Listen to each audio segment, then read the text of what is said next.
Hello guys, इस video में हम बात करेंगे ओम्स लॉ के बारे में। मैं एनसीईआरटी की लाइन बाय लाइन आपको एक्सप्लेन करता हूँ। तो चलिए स्टार्ट करते हैं। A basic law regarding flow of current was discovered by G S Ohm in 1828 long before the physical mechanism responsible for flow of current was discovered. ठीक है, तो जैसे हमने प्रीवियस वीडियो में देखा था कि कैसे करंट फ्लो करता है, वेलोसिटी की बात की थी हमने, डिफरेंट एस्पेक्ट देखे थे। तो उसको एक्सप्लेन करने से काफ़ी पहले ही जीएस ओम ने इस लॉ को दे दिया था। Okay, so imagine a conductor through which a current I is flowing and let V be the potential difference between the ends of the conductor. Okay, तो हमारे पास सपोज एक कंडक्टर है and there is a current I flowing through this conductor. So there is a current I flowing through the conductor and suppose इसके across जो voltage है हमने कितनी apply की है, potential difference, we have applied a potential difference of V volts here. Okay, इसके across हमने V volt apply किए। तो according to Ohm's law V is proportional to I। ठीक है, तो इस कहने का मतलब क्या है कि जैसे जैसे हम क्या करते हैं, पोटेंशियल को इंक्रीज करेंगे, इस कंडक्टर के अक्रॉस हम पोटेंशियल को इंक्रीज करेंगे, वैसे वैसे क्या होगा, करंट भी इंक्रीज होगा। ठीक है, सो करंट की वैल्यू इंक्रीज होने पे, पोटेंशियल की वैल्यू इंक्रीज होने पे करंट की वैल्यू भी इंक्रीज होगी, ये कहता है Ohm's law. So V is proportional to I, और जब हम प्रोपोर्शनलिटी को रिमूव करते हैं तो we get a constant. So this is a constant R and this constant is called resistant. ठीक है, तो रेजिस्टेंस क्या रहेगा, कांस्टेंट है, इसकी वैल्यू फिक्स रहेगी for a conductor. Okay, so where the constant of proportionality R is called the resistance of the conductor. R क्या है, resistance. Okay, the SI unit of resistance is ohm. जैसा कि आपको पता है कि रेजिस्टेंस की ऐसा यूनिट ओम है और उसका सिंबल, ये सिंबल है ओम का, रेजिस्टेंस का। ओके, नाउ इसके बाद देखते हैं, the resistance R not only depends on the material of the conductor but also on the dimension of the conductor. ठीक है, तो जो रेजिस्टेंस है ना सिर्फ मटेरियल पे डिपेंड करता है ना, मटेरियल कैसा, डिफरेंट मटेरियल है, कॉपर है, एल्यूमिनियम है, जिंक है, अलग अलग मेटल है, तो इनका रेजिस्टेंस क्या होगा, अलग अलग होगा। ठीक बात है, मटेरियल पे डिपेंड करता है, साथ ही साथ डायमेंशन पे भी डिपेंड करता है। कहने का मतलब कितनी लंबी वायर है, कितनी थिक वायर है, कितनी थिन वायर है, इन पे भी डिपेंड करता है। ठीक है, तो डायमेंशन ऑफ द कंडक्टर पे भी डिपेंड करता है क्या, रेजिस्टेंस। ओके ना, तो dependence of R on the dimension of the conductor can easily be determined as follow. तो कैसे ये रेजिस्टेंस डिपेंड कर रहा है डायमेंशन पे, उसके लिए हम समझेंगे इस एक्टिविटी को। Consider a conductor satisfying equation 3.3 to be in the form of a slab of length L and cross sectional area A।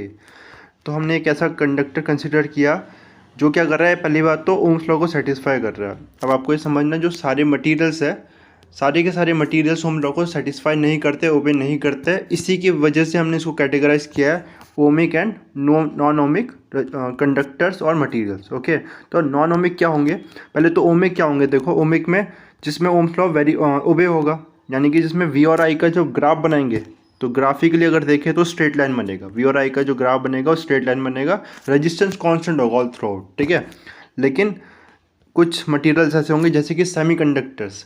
ठीक है, तो उसमें क्या होगा, जो ग्राफ होगा it will not be a straight line. ठीक है, V और I का जब ग्राफ बनाएंगे तो स्ट्रेट लाइन नहीं होगा, तो इसीलिए इनको हम नॉन ओमिक कंडक्टर बोलेंगे। ओके, सो जो हमने कंडक्टर कंसिडर किया ये ओमिक है, मतलब ओम लॉ को ये फॉलो करता है। और दूसरी बात, इसकी लेंथ L है और क्रॉस सेक्शन एरिया A है। ठीक है, इसके बाद देखो, imagine placing two such conductors two identical slabs side by side. तो हमने क्या किया, जैसे कि हमने देखा ना, ये कंडक्टर लिया हमने और इसका ही सेम आइडेंटिकल एक जैसा सिमिलर हमने कंडक्टर लिया जिसका भी एरिया A है और L है, उसको साइड बाय साइड प्लेस कर दिया कुछ ऐसा, जैसे कि आप फिगर में देख सकते हो। नाउ इसके बाद imagine placing so that the length of the combination is 12। ठीक है, तो टोटल लेंथ क्या हो जाएगी कॉम्बिनेशन की, तो L + L 12। ठीक है, now the current flowing through the combination is the same as that flowing through either of the slab. If V is the potential difference across the ends of the first slab, then V is also the potential difference across the ends of the second slab. Since the second slab is identical to the first and the same current I flow through both. Okay, अब देखना यहाँ पर, suppose मैं क्या करता हूँ, इसको देखो यहाँ। ओके, अगर यहाँ मैंने V पोटेंशियल अप्लाई किया इसके एंड्स पे, ओके, तो सपोज I करंट फ्लो कर रहा है, तो अगर मैं चाह रहा हूँ इस कॉम्बिनेशन से थ्रू भी I करंट फ्लो करे, तो मुझे क्या करना पड़ेगा, इस पहले स्लैब के अक्रॉस वी पोटेंशियल अप्लाई करना पड़ेगा और इस दूसरे स्लैब के अक्रॉस भी वी पोटेंशियल अप्लाई करना पड़ेगा। एक बार फिर से बता रहा हूँ क्या बोला मैंने। तो सपोज देखो, जब सिंगल स्लैब था तो और वी पोटेंशियल मैंने अप्लाई किया और आई करंट फ्लो कर रहा है, ओके, और मैं चाह रहा हूँ कि आई करंट इस कॉम्बिनेशन से फ्लो करे, तो मुझे क्या करना पड़ेगा, यहाँ पर भी आप वी पोटेंशियल अप्लाई करना पड़ेगा पहले स्लैब में, ओके, तभी तो आई करंट फ्लो करेगा, और दूसरे में भी आई करंट फ्लो करने के लिए वी पोटेंशियल अप्लाई करना पड़ेगा, ठीक है। तो देखो जो टोटल पोटेंशियल हुआ, टोटल पोटेंशियल कितना हुआ इस कॉम्बिनेशन का, वो 2V हो गया, और करंट कितना हुआ, करंट तो आई है, ओके। तो रेजिस्टेंस इस केस में कितना बनेगा कॉम्बिनेशन में, तो रेजिस्टेंस होता है voltage upon current, that is 2V upon I, okay. तो ये हो गया, और रेजिस्टेंस जब इसमें कितना था, तो इस केस में रेजिस्टेंस था V अपॉन आई। तो आप क्लियरली देख सकते हो जो कॉम्बिनेशन है हमारा, कॉम्बिनेशन में जो हमारा रेजिस्टेंस है वो कितना हो गया, डबल हो गया, डबल हो गया, ठीक है। यानी कि लेंथ बढ़ने पे क्या होगा, रेजिस्टेंस इंक्रीज कर जाएगा, डबल करा लेंथ को तो रेजिस्टेंस डबल हो गया, ओके। तो यही सारी चीज़ यहाँ लिखी है जो मैंने एक्सप्लेन करी आपको, ओके। तो now you can see here the potential difference across the ends of the combination is clearly sum of the potential difference across the individual and hence equal to V. The current through the combination is I and the resistance of the combination RC is ये, ठीक है। तो 2R आ गया, combination में resistance क्या हो जाएगा, double हो जाएगा अगर लेंथ को हम डबल करते हैं, since V upon I is R the resistance of either of the slab. Thus, doubling the length of the conductor doubles the resistance. In general, then resistance is proportional to length. ठीक है, तो length बढ़ने पे length के proportion होगा resistance, ठीक है, conclusion दिए, ठीक है। Now next imagine dividing the slab into 2 by cutting it lengthwise so that the slab can be consider as a combination of 2 identical slab of length L but each having a cross section area A/2। इसके बाद हमने क्या किया, देखो जो हमारा slab था इसको मिडल से हमने 2 पार्ट में डिवाइड कर दिया, तो उससे क्या हुआ, एरिया हाफ हो गया, है ना, लेकिन लेंथ क्या होगी, लेंथ तो उतनी रहेगी, एरिया हाफ हो गया, 2 पार्ट में डिवाइड हो गया, ओके। नाउ अब इसमें देखते हैं हम, so for a given voltage V across the slab if I is the current flowing through the entire slab then clearly the current flowing through each of the 2 half slab is I/2। तो देखो इसमें जो current है, voltage हमने V apply करी है, ठीक है, इधर भी V अप्लाई करी है, ओके। तो हर एक पार्ट का देखते हैं, दोनों पार्ट है ना, एक पार्ट को देखते हैं सिंपल। तो आई करंट तो पूरे में से फ्लो कर रहा था, जो पूरा कॉम्बिनेशन था ये, जब हमने काटा 20 से कट नहीं किया था। अब जब हमने डिवाइड कर दिया तो अपर पार्ट से कितना करंट फ्लो करेगा, तो आंसर है I/2 फ्लो करेगा। क्यों करेगा I/2 फ्लो, थोड़ा सा हम सोचते हैं इसमें ना। करंट क्या है, बेसिकली जो चार्जेस फ्लो कर रहे हैं, पूरे से Q चार्जेस फ्लो कर रहे थे, अब एरिया हाफ हो गया तो ऊपर वाले पार्ट से Q/2, ओके, और Q/2 तो करंट भी I/2, तो ऊपर वाले से I/2 करंट फ्लो करेगा। और अगर हम देखें अब रेजिस्टेंस निकाले, इस ऊपर वाले पार्ट का कितना रेजिस्टेंस है, तो resistance is what, voltage upon current. Now voltage is not change, this is V but current is I/2, तो करंट कितना हो गया I/2, और ये I/2 ऊपर जाएगा तो ये, तो कॉम्बिनेशन, या फिर हम देखें जो हाफ पार्ट है ना उसका जो रेजिस्टेंस होगा वो कितना होगा, ये होगा रेजिस्टेंस, और पूरे का रेजिस्टेंस कितना था, इसको मैं R बोल देता हूँ, ठीक है, जो कट पार्ट है ऊपर वाला, और जो हमारा रेजिस्टेंस था वो V अपॉन I था।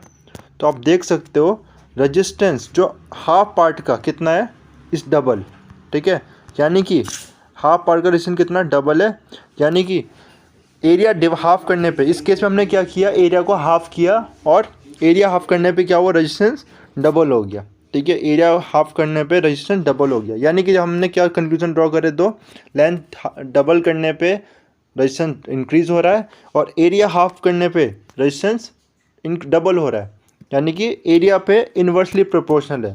हाफ करेंगे एरिया, डबल हो जाएगा रेजिस्टेंस, और अगर डबल करेंगे एरिया को तो रेजिस्टेंस हाफ हो जाएगा, ठीक है। यही चीज़ यहाँ एक्सप्लेन किया है ना, इन्वर्सली प्रोपोर्शनल आ गया यहाँ से, ओके। और इसको हमने जब क्या किया, तो अब हम L प्रोपोर्शन टू L आ गया, और L proportion to L 1/A आ गया, ओके, इन्वर्सली प्रोपोर्शन, ठीक है। तो हमने एक्टिविटी से समझा जो चीज़ आपको पता थी, बट हमने एक्टिविटी से देखा कि कैसे हुआ होगा ये, ठीक है। तो now if you combine the 2 equations, okay, what will get, R is proportional to L/A, तो R प्रोपोर्शनल L/A के, और प्रोपोर्शनलिटी को जब रिमूव करेंगे तो एक कांस्टेंट आ जाएगा, and this constant you know is called the constant of proportionality is resistivity. Okay, resistivity. And now so what is this resistivity? तो रेजिस्टिविटी एक कांस्टेंट है जो डायमेंशन पे डिपेंड नहीं करती. कहने का मतलब है, ऐसा हम बोल सकते हैं हम. देखो इसी को देखते हैं, तो इसमें से रेजिस्टिविटी क्या आ जाएगी, RAL. ओके, ये आ जाएगा. अगर क्या कर दूँ मैं, एरिया को 1 कर दूँ और लेंथ को 1 कर दूँ, ठीक है, तो यूनिट लेंथ और यूनिट एरिया का जो रेजिस्टेंस होगा किसी भी मटेरियल का, उसको रेजिस्टिविटी बोलेंगे. ओके, तो मटेरियल की बात करेंगे रेजिस्टिविटी में, डायमेंशन पे डिपेंड नहीं करेगा. ठीक है, so resistivity tells about the resistance of the material, particular material के बारे में बात करेंगे, unit area and unit length. Okay, now so here it is V is equal to IR and this is, तो वोल्टेज को आप लिख सकते हैं I current into ρL upon A. Okay, so now current per unit area. और एक और बात यहाँ पर है, तो रजिस्टिविटी का यूज़ क्या है? रजिस्टिविटी देखो, हम जब कंपेयर करेंगे डिफरेंट कंडक्टर्स को, तब हम रजिस्टिविटी की बात करेंगे, है ना, तभी तो फेयर कंपैरिजन हो पाएगा. जब यूनिट लेंथ यूनिट एरिया की बात करेंगे तभी मटेरियल का कंपैरिजन हो सकता है उनके रेजिस्टेंस का.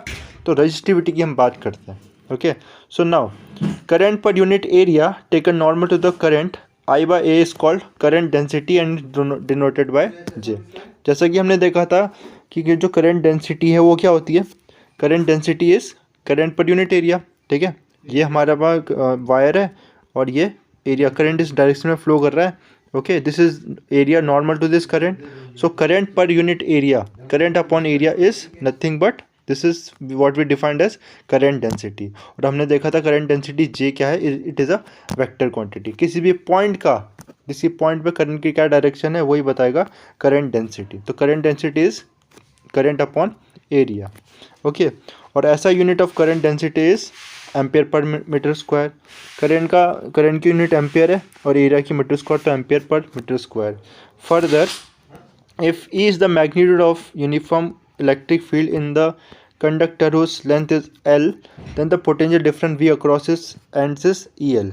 ओके, तो देखो जैसा कि अब अगर हम देखें, तो जैसे हम V पोटेंशियल अप्लाई कर रहे हैं.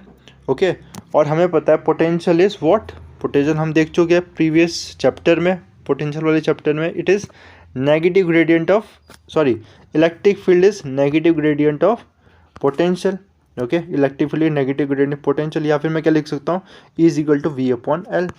ओके, सो अगर हम पोटेंशियल अब V अप्लाई कर रहे हैं तो क्या हो जाएगा यहाँ पर, E टाइम्स L हो जाएगा. पोटेंशियल को हम लिख सकते हैं E times L, where E is the electric field, L is the length of the conductor. Okay, now so देखो अब कॉम्बिनेशन क्या बनेगा. तो अगर इसको हम यूज़ करें इन दोनों इक्वेशंस को, तो हमारा जो ओम्स लॉ था वो था V is equal to IR. Okay, now V is equal to, V को हमने क्या ले लिया, अभी देखा हमने E इंटू L लिख सकते हैं. एट I को क्या लिखा, I को I रहने दिया है, और R को हमने लिखा था रो L बाय A. ओके, ये हमने देखा था रेजिस्टेंस का जो हमने निकाला था. Okay, now you know I upon A is what, I upon A is J, current density. So this becomes EL and L get cancel on both side, so this becomes E is equal to I upon A is J times rho. Okay, J times rho. सो हमने बस इसमें magnitude की बात की है. और देखो electric field क्या है, this is a vector quantity, rho is scalar quantity, but J is a current density is vector quantity. So इसको हम वेक्टर के टर्म में भी लिख सकते हैं. So J is equal to J times rho. Okay, देखो दोनों क्या है, E भी इलेक्ट्रिक फील्ड भी वेक्टर क्वांटिटी है, and this current density is vector quantity, this is rho. Okay, तो देखो इस कंपेयर करो इसे ओम्स लॉ से, V is equal to IR. Okay, V की जगह पे इलेक्ट्रिक फील्ड एंड J की जगह पे करंट. ओके, करंट की जगह पे करंट डेंसिटी एंड रो की जगह रेजिस्टिविटी.